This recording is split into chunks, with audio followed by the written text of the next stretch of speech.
গুরুত্বপূর্ণ অভিমত পেশ করবেন বাংলাদেশ জামায়াতে ইসলামের সহকারী সেক্রেটারি জনাব রফিকুল ইসলাম খান।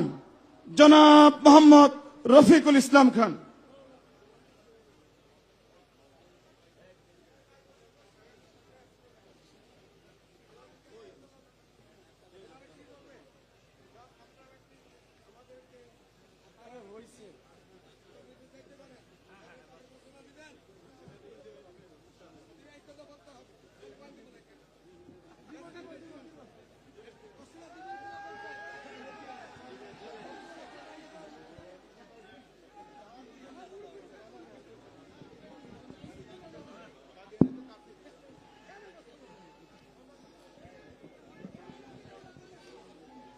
আলহামদুলিল্লাহ রাব্বিল আলামিন, আসসালাতু ওয়াসসালামু আলা রাসূলিহিল কারীম ওয়া আলা আলিহি ওয়া সাহবিহি আজমাইন।